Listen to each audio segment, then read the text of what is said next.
जय श्री श्याम। खाटू धाम के सरकार की अनंत जय।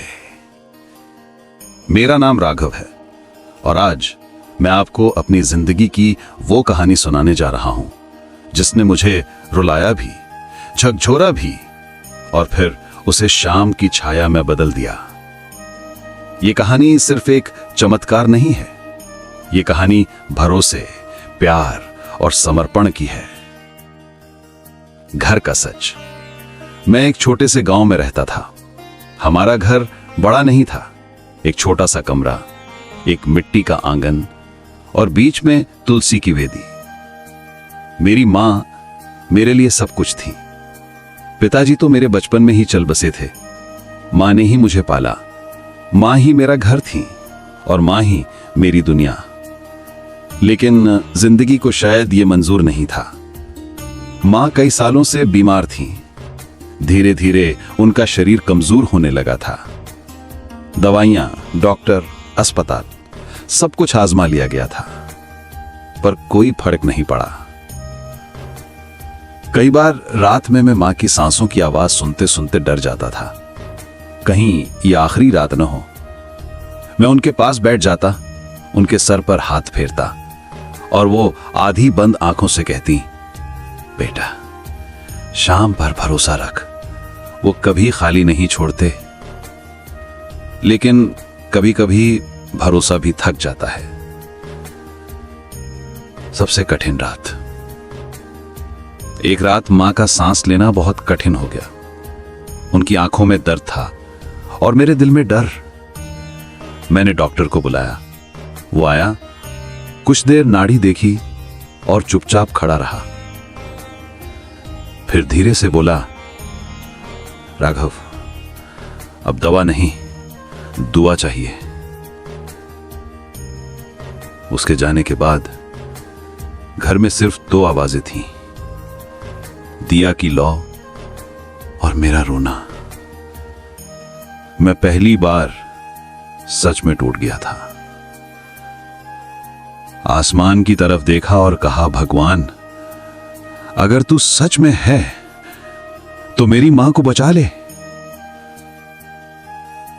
और उसी रात मेरी जिंदगी बदल गई। स्वप्न दर्शन। मैं सोया नहीं था, बस आंखें बंद थीं। और तभी मुझे लगा जैसे कमरे में कोई रोशनी फैल रही हो। उस रोशनी के बीच एक तेजस्वी रूप खड़ा था। माथे पर मोरपंख, हाथ में बंसी, आंखों में करुणा, होठों पर मुस्कान। उन्होंने मुझे देखा और बोले, बेटा खाटू आजा। मैंने कांपते हुए पूछा, आप कौन? उन्होंने कहा, जिसे तू शाम कहता है वही मैं हूं। इतना कहकर वो मुस्कुराए और स्वप्न समाप्त हो गया। लेकिन स्वप्न समाप्त नहीं हुआ, मेरी आशा शुरू हुई। यात्रा शुरू। अगली सुबह मैंने मां को सहारा दिया, 2 जोड़ी कपड़े एक थैले में रखे और पैदल चल पड़ा खाटू धाम की ओर। न कोई बस, न कोई साधन, न कोई पैसा ज्यादा, सिर्फ विश्वास।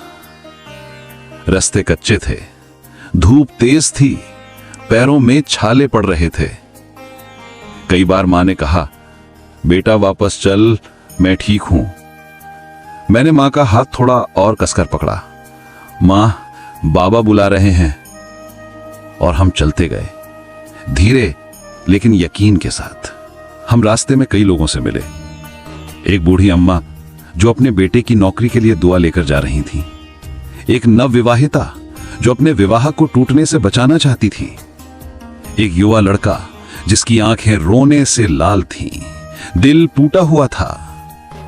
हर कोई टूटा हुआ था, लेकिन हर कोई चल रहा था। और सबके होठों पर शाम, शाम, शाम। मैं समझ गया, ये यात्रा पैरों से नहीं, भरोसे से पूरी होती है। खाटू धाम का पहला दर्शन। जब मैं खाटू पहुंचा, मंदिर का पहला दृश्य मैं आज भी भूल नहीं सकता। गुलाब की सुगंध हवा में घुली हुई थी, ढोल नगाड़ों की धुन गूंज रही थी। हर चेहरा, हर आवाज, हर सांस भक्ति से भरी हुई थी। मैं मां को सहारा देकर बाबा के दरबार में पहुंचा और मैं बिना सोचे उनके चरणों पर गिर पड़ा। मेरी आंखों से आंसू बह रहे थे, दिल कांप रहा था। मैंने सिर्फ इतना कहा, बाबा मेरी मां को बचा लो, मैं अपनी जिंदगी आपकी राह में समर्पित कर दूंगा। उसी क्षण अंदर एक शांति उतर गई, जैसे किसी ने कहा हो, तू अकेला नहीं है। वापसी और चमत्कार। जब हम लौटकर घर आए, धीरे धीरे मां की हालत सुधरने लगी। उनके चेहरे की चमक लौट आई, उनकी आंखों में फिर से जीवन आ गया और एक दिन वो बिना सहारे चलने लगी। डॉक्टर ने देखा तो चुप हो गया, गांव वालों ने देखा तो श्रद्धा और गहरी हो गई। पर मैं जानता था, ये दवा नहीं, ये शाम की दया है। नया जीवन, नई राह। शाम ने सिर्फ मां को ठीक नहीं किया, उन्होंने मुझे बदल दिया। एक रात मैंने मन में स्पष्ट आवाज सुनी, अब सिर्फ अपने लिए नहीं, दूसरों के लिए जियो। और अगले दिन मैंने गांव में शाम सेवा केंद्र खोल दिया, जहां भूखे को खाना मिलता, बीमार को दवा, टूटे दिल वाले को सांत्वना और सबसे ज्यादा भरोसा। लोग रोते हुए आते, मुस्कुराते हुए जाते। मैं बस एक बात कहता, बाबा मांगने से नहीं, भरोसे से मिलते हैं। अगर कभी जिंदगी में अंधेरा ज्यादा लगे, रास्ते बंद लगे, दिल हार जाए, तो बस 2 पल आंखें बंद करो और कहो, हे खाटू वाले, तू ही मेरा सहारा है। देखना, किसी ना किसी रूप में शाम जरूर आएगा। शाम तेरी बंसी पुकारे। जय श्री श्याम।